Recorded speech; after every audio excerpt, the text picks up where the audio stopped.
everyone. Welcome to another episode of Debatable with your hosts, Nina and Kyle. She's Nina. He's Kyle, and we're back after what has been an interesting few days. We'd like to thank all of you for the questions you've been sending us on Curious Cat. We'd like to apologize for not answering all of them. A lot of them will be covered in future episodes, so maybe the reason why we didn't answer them was because we didn't want to spoil future episodes for you. There are lots of questions that weren't related to debate anyway, like do chow chows age well, which Nina insists they do. Yeah, they do. Because she owns a chow chow. We'd also like to thank people for buying a lot of stickers. Yeah. A few weekends. Yeah, so like the past 2 weeks ago, it was Fast Forward and CSVIV. And Kyle and I realized that was the first time we actually went out to a debate tournament or to meet the debate community ever since we launched the podcast. And we're kind of overwhelmed with how many people approached us to buy stickers, to get photos with us. We signed some stickers. Yeah, we even signed some autographs, which is just overwhelming. It's kind of weird, but like in a good way. Yeah, kind of weird, but in a good way. I mean, because it's weird feeling that you're actually affecting someone else. What started as this little side thing. Yeah, I mean, Kyle and I just got bored one weekend and we decided to launch a podcast because I bought a mic. Yeah, so it was slowly overwhelming. And even, Nina, you just came back from Korea. Yep. And I heard you also met some listeners there. Yeah, I actually got to sell a few stickers in Korea as well, which is weird because they don't even have Spotify. So it just kind of proves that our community of nerds is growing. They're getting big, and apparently they're comprised of mostly high schoolers. So hello, I guess Kyle and I are now your pseudo coaches. We're glad to have you. We were also high schoolers. Yeah, I mean everyone. Hello, fellow kids. Wow. Fellow youngsters. Yeah. So again, thank you for all the support we've been getting. Kyle and I will be selling stickers in future tournaments as well. So if you see us, just approach us. You know, even if you see me in the mall, I'm probably gonna have stickers in my bag. So feel free to approach us all the time. We are going to be your sticker dealers. So today we're going to be talking about extensions. Nina just came back from Korea and she thought about this exact topic back there. Yes. Yes, I did. Which is the reason why we decided to make this episode about extensions. Yeah. So Nina, what even are extensions? So extensions are a really big term. So a lot of people call all arguments extensions, but I think it's a lot broader than that. It's basically anything new that you can add to what's already there in a debate. So usually in a team, there's either 2 speakers if it's BP or 3 if it's in Asians. And after the first speaker speaks, the Prime Minister and Leader of Opposition, the deputy will have to create a new set of arguments or a new set of responses or new ideas or new examples. And basically that's a big chunk of their role, both for deputies and members. For our team up, I'm the deputy and the member. Yeah. But for every other team up, I'm the deputy and member. But I think both Kyle and I have a history with extensions. We really like making them. Most of our fun debates are debates where we've come up with really crazy extensions that we managed to use, either successfully or unsuccessfully in a round. I think it's the process that made it fun, not necessarily the win. So we want to share that experience with you, and hopefully you'll learn a thing or two after this episode. So the thing you have to note though about extensions before we jump into the specifics is that there's no clear formula or method on how to do it. But there are some ideas. And the reason I wanted to make this episode in particular, and the reason I taught it in Korea as well, is if you've noticed or if you've read a few debate manuals like a nerd, you'll notice that there's not a lot of material on how to build extensions. Maybe just building arguments, but no one tells you how to come up with the ideas. So we're going to give you some ideas on how to approach it and some methods that Kyle and I have used throughout the years. So the disclaimer here obviously is that there's no fixed guideline, there's no exhaustive list.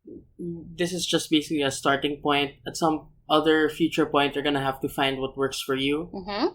Yeah. Because the thing about extensions is that it's inherently supposed to be a creative process. Yeah. So we really do encourage experimentation. Don't limit yourselves to what we're going to talk about in this episode.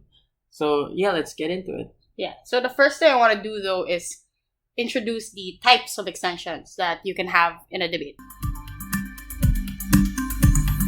What does it mean when you have a type of something? Quick intermission. In this episode, we're going to introduce types and forms of extensions. The difference is pretty confusing, but I'll try to simplify it. So a type means it's a classification or grouping. So how do you identify a extension based on what it is? And a form is to identify something based on how it's structured or what its shape is or how it's manifested, right? So what are the types of extensions? So there are two types of extensions. There is a constructive type and a responsive type. And a constructive type is the classical way of looking at extensions. So they're new arguments, they may be new premises, new conclusions. And there is always this question a lot of adjus ask and a lot of fellow debaters ask. Are examples considered extensions or considered constructives? And personally, I think it depends on how it's used. If it's just an example that it doesn't demonstrate anything or it isn't relevant to analysis of any argument, then I don't consider that an extension. But if there's a speaker who gives a new example and then uses that example to make the idea more digestible to the judge, then I think it is a valid extension. Yeah, so just keep this in mind. Don't automatically dismiss an example as a non-extension, but don't automatically accept it as one as well. The second type of extension is a responsive extension. And this is where the line gets blurred and a lot of issues come with this. This is one of the more debatable aspects of an extension. So the misconception is that rebuttals aren't considered extensions. And I've seen so many times that deputies and members get penalized for rebutting too long. Yeah, for rebutting too long, but I don't think that should be the case because responses also introduce new concepts and ideas in the round. And basically, if it's something that wasn't mentioned before, or it's an idea that added to the pool of debatable issues, then perhaps you should consider it. Yeah, so you have to follow the definition of what an extension is. An extension isn't any new constructive argument. Mm-hmm. It's just new contribution, new ideas. So as long as the rebuttal or response is imbued with a new idea, then it can be considered an extension. Yeah, and I've seen rebuttals being stronger than some extensions. And I think it's unfair when certain speakers get low peaks or certain teams lose just because they choose the responsive route as opposed to the constructive route. So judges, take note of this, that you shouldn't automatically dismiss ideas if they come in the form of rebuttals. And debaters, I think you need to better utilize this as well. If you don't have an extension that's constructive, that's fine. So long as you're very confident in what your rebuttals are, you can phrase them in such a way that it comes out as extensions anyway. And make them sound like they're very important. Yeah. Because there are lots of rebuttals that don't sound like they're that important. So that's the reason why they get dismissed as not being extension worthy. Yeah. I have a question here though, Nina. Are all responses rather considered extensions? No, right? Because there are two types of responses as well. So there are meta responses and actual debate responses. So meta responses are responses that refer to the game of debate. So, it was built at 6 minutes, or this is not a good argument because it's contradictory to another argument, or it's inconsistent with the principles and policy. So those are responses that don't necessarily introduce new ideas. They're just there to sort of judge the debate, right? So I don't think those are considered extensions per se because they don't actually add to the pool of the motion or the discussion of the motion. They add to the discussion of how to judge the round. Unlike responses that actually address the argument. So the not trues, the even ifs, the parts where you introduce your own ideas and arguments as a counter argument, then those are the types of extensions that should be considered and types of responses that judges should be taking note of and crediting. Yeah, so I think the important thing here is there isn't one particular label with which you can generalize all extensions to be under. So it's not just an argument, it's not just a rebuttal. You can have mixes of both, which is probably why a lot of debaters integrate their constructives and responses. Yeah, I think integrating is a very useful tool if you're able to do it successfully.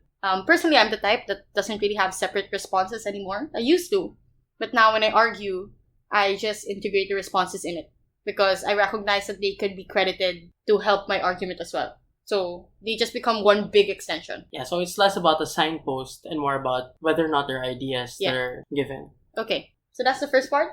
So those are the two types of extensions, the constructives and responsives, and hopefully we managed to clarify a few things that may have been confusing, especially to newer judges and newer debaters. Next, let's talk about forms, right? Forms. So what are the forms of extensions we're going to talk about? The first one is the principled or pragmatic extensions. And technically all extensions will be principled or pragmatic, but this section of the episode, we're going to be taking a look at how to create principled and pragmatic extensions, like by themselves, like what they are, how to come up with them. And when to use them. Yeah, so usually you use this when you divide the arguments such that the first speaker either focuses more on principle or more on pragmatics. So usually when Kyle and I debate together, I run 2 principles and maybe 1 pragmatic, and Kyle would go and make his speech purely about pragmatic or purely about principle. Yeah, so it's either one or the other. Yeah, so, and we've repeated this in many episodes before. Principles are usually outcome-independent arguments. They discuss values, morals, what's the right thing to do, what's the wrong thing that you shouldn't do. Pragmatics are more on outcomes themselves, effects, who will be affected, how they're affected, etc. So let's talk about outcome-dependent arguments first. Outcome-dependent arguments are arguments that depend on existence of a particular outcome. So you talk about scenarios, you talk about effects. And the reason why they're called outcome-dependent arguments is that their value in the debate only exists when a particular outcome is reached. So if you have an argument that says X will happen, then the value of the argument only comes out if you're able to prove the likelihood of X actually happening within the argument. So we talk about new scenarios here. So in the motion, this house regrets the premium placed on forgiveness. There are lots of different scenarios in which the premium placed on forgiveness will be able to affect a particular person's decision-making process. So there are some things that aren't forgivable because they're too heinous, too severe. There was malice involved. There are things that even without the premium placed on forgiveness, you're going to forgive anyway, like non-malicious, non-severe actions. So the debate usually happens in the gray areas, and this is something that should come out a lot in debates because we usually don't like debating on the extremes. Yeah, so we like talking about the gray area. So in that motion, the gray area is like an act that is not malicious but severe, or an act that is malicious but not severe. So how does the premium placed on forgiveness affect an individual's decision-making process in these gray areas? So just apply the knowledge that there's probably a spectrum here. There's multiple scenarios here. How does your team, or how does the argument answer each and every one of those scenarios? Another way that you can do it is to talk about not new scenarios, but new mechanisms and how the argument is going to work. Yeah, so basically you can have the same outcome as your opening or the same outcome as your first speaker, but if you manage to prove that you get to that outcome differently, or what the situation getting to that outcome will be and how important it is, how more value adding it is, etc., then usually that's an extension. I'm really annoyed when people are quick to label an argument as a rehash simply because they share the same outcome. I think that just because you share the same outcome, if one team is able to prove better that that outcome is more likely to happen or always going to be successful, then they should get higher scores or have an edge, right? Yeah, so for example, in the motion, this house would give prisoners the right to vote or something like that. And opening government talks about how it gives them the ability to represent themselves because the vote is basically their voice. Yeah. And closing government extends this, saying we're also going to argue what is essentially a representation argument, but instead of just talking about the vote, we're going to talk about how other actors react to them having the right to vote. So we're going to talk about politicians more likely to make platforms to cater to them, and that's how they get representation. So the point here is, when talking about extensions, don't limit yourself to just having the same outcome, because there are many different ways that you can get that outcome. Yeah. And the last way to make an outcome-dependent argument, or a pragmatic argument, is to extend based on impact. So impact is a word that's been thrown around a lot recently in the debate community. And there's a lot of different definitions people have for it, but I think the core definition that Kyle and I would like to emphasize is the importance. Like, what basically is going to change, or what is the level of difference that will take place to compared to status quo. So, for example, what is the impact of a prisoner being able to get the right to vote means that how will their lives change? If the mechanism is to talk about the kind of representation, I can extend as well by talking about what will that representation give them. Will it give them more rights? Will it give them safer conditions? Will it improve their status in society, etc.? So I'll extend based on the impact or importance that it will take place for a particular actor. So that's for outcome-dependent arguments. The next part of this form is obviously the principle.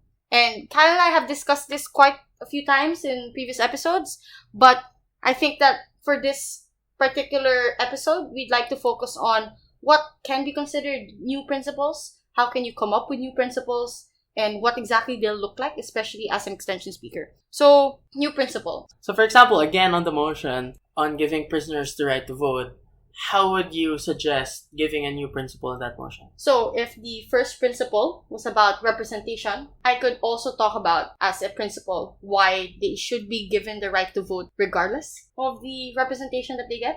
So, I'll talk about the fact that they're still citizens, or the fact that their harm to society doesn't discount the fact that government should still care about them. And one way of caring about them is through giving them the right to vote or the right to be heard.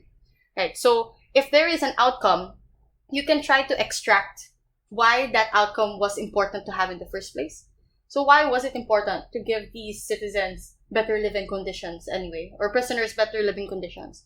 Or why was it important for prisoners to even still have representation? So I'll take a few steps back and talk about why, at the end of the day, there's still valuable citizens and still stakeholders that the state should care about. Right? So that's one way to extend. I think another would be to discuss new precedences or precedences. How do you pronounce that? Precedents. Precedents. Oh. Precedents. Oh. So, there was this other motion before, again, on the right to vote, but it was talking about whether or not the weight of a vote should decrease as someone's age increases. So, this is where, like, the pragmatic side, we were talking about things like Brexit happening, because what happened was the younger people's votes were less compared to older people's votes. So we're gonna have another Brexit somewhere. The principle here that we talked about was that essentially the state should give more to the next generation, just as a matter of principle, because of this concept that we call the notion that our current generation owes more to future generations than we owe to past generations. So assuming that Kyle ran that principle argument, the way you can extend, therefore, is to talk about what are other situations where this principle already applies. So basically what I'm doing here, if I was Kyle's extension speaker, is to prove why the argument that Kyle provided is always likely to be the case, or always a principle that is very important, regardless of situation. Yeah. So basically, the extension will just be saying that it's already an extension of what we're having in status quo. This isn't something that's new. It's already something that we're seeing today, but in different forms. Yes. So I extended by talking about, or what I argued in that round, that was to discuss how intergenerational responsibility is already something that we see when we talk about the environment. Yes. And the example that we gave there was a Philippine case called Oposo versus Factoran, where a bunch of miners, as in young people, not miners, people who get minerals. You're talking about, that case was talking about miners who sued the government to stop issuing timber license agreements because it was destroying the environment. And the court held that we have an intergenerational responsibility to protect younger generations. And since people have a substantive right to like a clean ecology or healthy balanced ecology, then we should prioritize affording that right, especially on account of future generations. So we just tie it back to the principle and say that this is already something that we're seeing today. This is how we're trying to structure our society already. This is just another step in that big march towards the future. Charot. Yeah, so Basically, having an outcome-independent extension or a principal extension doesn't need to be a completely new value altogether. You can just strengthen the argument that was already provided by having parallels or having new precedents, as I learned was the correct word just now. Essentially, what outcome-independent argument is trying to do is to say, regardless of what the effect will be, like on a pragmatic level, it still makes sense for us to follow these principles because that's just the right thing to do. So, an opposition can probably say, oh, you're not going to get as good as representation as you think you're gonna get in the motion about giving votes to prisoners. To which the principled response would be say, you know what, that's regardless of the outcome, independent of those outcomes, there's still a principle that because they're citizens, because they're human beings, they ought to have these political rights, their abilities to change the government. Regardless of if those choices are good or bad. Right? Yes. Yeah, so basically that's like one form of extension. And the reason Kyle and I extensively talked about this is because we think that this is the most basic way to extend a debate, or at least the most common one I've noticed in recent debating trends. Yes. Next time, because there's so much more to cover, next episode we're going to be talking about more advanced ways to create an extension. We're going to be talking about some graphs that we can't show because it's a podcast. So we'll just make you imagine them next time. Yeah, so this is how I learned how to make more advanced extensions. And we're also going to give you some tips, like at some point, we're going to talk about creating a chart, and that's how you make extensions. We're going to talk about things like the macro-micro line. Don't scare them away, Kyle. Basically, next episode, we're going to talk about more advanced topics, but as always, we're going to make them sound a little less scary and a lot more palatable. Yeah, it's exciting. I think it's exciting. Yes. So, recap of today's episode, we discussed like what extensions are, types of extensions you can have, and we introduced the first form of extension, which was the distinction between a principled and pragmatic argument. So that's it for today's episode. Once again, I'm Nina. I'm Kyle. And we'll see you in the next one. Bye-bye. Bye-bye.